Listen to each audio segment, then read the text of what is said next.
보유하고 있는 주식의 평가 금액이 1억 원인데 이 평가 금액인 1억 원을 전부 주식의 매각 대금에 기재해야 되나요? 이런 질문입니다.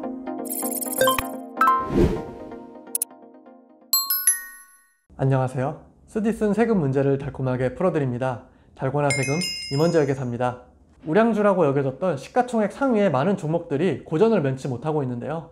그러다 보니 자금조달계획서에 주식의 매각 대금을 기재하신 분들의 질문을 많이 받고 있습니다. 주식 평가 금액이 하락하면서 자금 조달에 차질을 겪는 분들도 있었고요. 주식의 매도 시점을 최대한 미루고 싶어 하는 분들의 질문도 많이 받았습니다. 그래서 오늘은 주식을 처분해서 주택을 취득할 계획을 갖고 계신 분들이 꼭 알고 계셨으면 하는 3가지에 대해서 이야기를 해보고자 합니다. 첫 번째로 자금조달계획서에 주식의 매각 대금을 기재하실 때는 내가 갖고 있는 주식의 평가 금액 전체를 쓰기보다는 조금 여유 있게 쓰시는 게 좋습니다.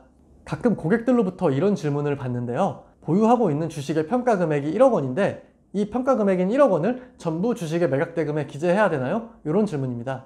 정답은 아닙니다.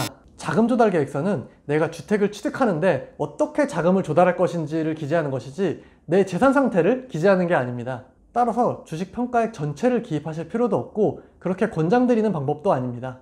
최근에 주식장의 변동성이 워낙 커진 상태라 내가 주택을 매수하는 시점까지 그 평가액이 유지될 거라는 보장이 없기 때문입니다. 따라서 약간의 여유를 두시고 한 1억이라면 7천만원, 8천만원 그 정도만 자금조달계획서에 기재하시기를 좀 권장드립니다. 두 번째는 내가 주식을 팔아서 주택을 취득할 계획이라면 이 주식의 변동성을 아예 미리 제거해버리는 방법입니다. 자금 조달 계획이 나오면 너무 욕심을 내시기보다는 적절한 시점에 주식을 매각해서 주식으로 조달할 자금을 확정짓는 것이 좋습니다. 세계적으로 자산 가격이 상승하고 있는 상황이다 보니 단 몇 달이라도 작지 않은 금액을 현금으로 보유하는 게 불안하신 분들이 있을 겁니다. 하지만 주택을 취득하기 직전과 같이 중요한 타이밍에 내 자산 가격의 변동성을 제거하는 것은 생각보다 중요합니다.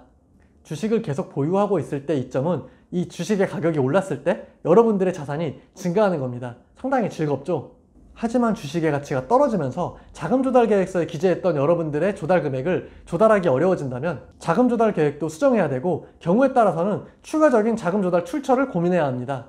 사업을 해보시거나 대출의 만기를 경험해 보신 분들은 아시겠지만 현금이 제때 돌지 않으면 엄청난 자금 압박과 스트레스를 받게 됩니다.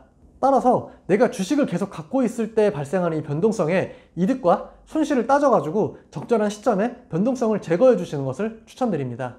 그리고 마지막으로는 내가 이 주식을 처분해서 변동성을 제거하기 어렵다면 이 변동성에 대한 플랜 B는 반드시 있어야 합니다.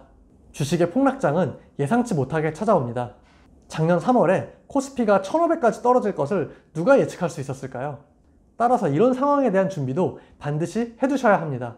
가족에게 유사시 추가로 차용을 약속받든 아니면 다른 마이너스 대출을 활용하든 주식의 매각 대금으로 자금조달계획서에 기재한 금액을 제때 조달하지 못했을 때 이를 해결할 수 있는 사후 계획을 반드시 준비해 두시기를 바랍니다.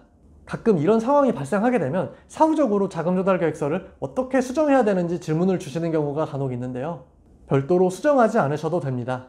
변동된 자금조달의 내역과 관련 증빙들을 잘 보관하고 계시다가 향후에 지자체나 부동산원으로부터 서명 요청이 오게 되면 그때 제출하시면 됩니다. 지금 보시는 양식과 같이 최초의 조달계획과 사후적으로 자금조달의 내역을 같이 서명하도록 안내가 됩니다.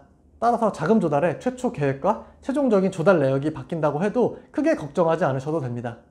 네, 이번 영상에서는 변동성이 큰 주식을 처분해서 주택을 취득하는 경우에 발생할 수 있는 문제점과 이에 대한 해결책을 알아봤는데요. 주식뿐만 아니라 펀드라든가 가상자산 같은 변동성이 큰 자산에는 다 적용이 되므로 다른 상황에서도 적용해 보시면 되겠습니다.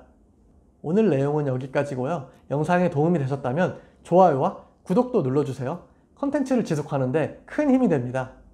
이상으로 여러분들의 숙명과 꿀잠을 책임지는 달고나 세금 임원재 회계사였습니다. 끝까지 시청해주셔서 감사합니다.